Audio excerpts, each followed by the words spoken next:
జగ్గి వాసుదేవ్ గారి స్టేట్మెంట్ ఇప్పుడు మరొకసారి వైరల్ అవుతోంది. ఏంటది?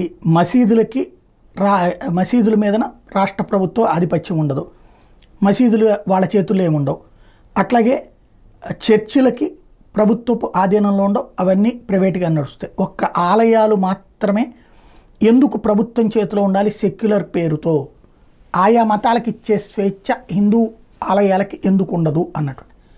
ఇక్కడే తేడా ఉంది. సమస్య ఏంటంటే ఇక్కడ ఉన్నటువంటి జనాలు ఇప్పుడు ఒక వినాయకుడి పందిరి ఈ ఏడాది వేస్తే వచ్చే ఏడాది అదే రోడ్లో 5 పడుతున్నాయి, ఆ తర్వాత 7 పడుతున్నాయి, ఆ తర్వాత 10 పడుతున్నాయి.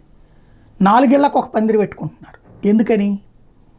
ఐకమత్యం లేదు హిందువులలో. ఐకమత్యం, ధర్మం పట్ల జాగరూకతతో, పెద్దల పట్ల గౌరవంతో, పెద్దరికంగా అందరూ కలుపుకునేటటువంటి వాళ్ళు లేరు.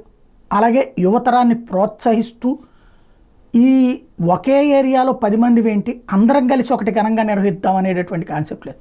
ఒక్క వినాయక చవితిలోనే అట్లుంటే ఆలయాలని దేవాదాయ శాఖ నుండి తీసుకుంటే ప్రైవేట్ వాళ్ళకి అప్పచెప్తే అది హిందూ సంఘాలకి అప్పచెప్పిన దాంట్లో మళ్ళీ ఆడెవడు చేయడానికి ఈడెవడు చేయడానికి, ఆ పూజ అట్టెందుకు చేయాలి, ఈ పూజ అట్టెందుకు చేయాలి, ఇది ఒక విచిత్రమైన సమస్య ఉంటుంది. మళ్ళీ ఆ నాయకుడు, ఆ పార్టీ, ఈ పార్టీ అనేటటువంటి.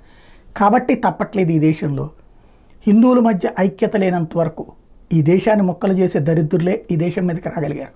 అట్లాంటప్పుడు ఆలయాలలో నిర్వహణ అన్నటువంటి ప్రైవేట్ వాళ్ళకి సాధ్యమవుతుందా?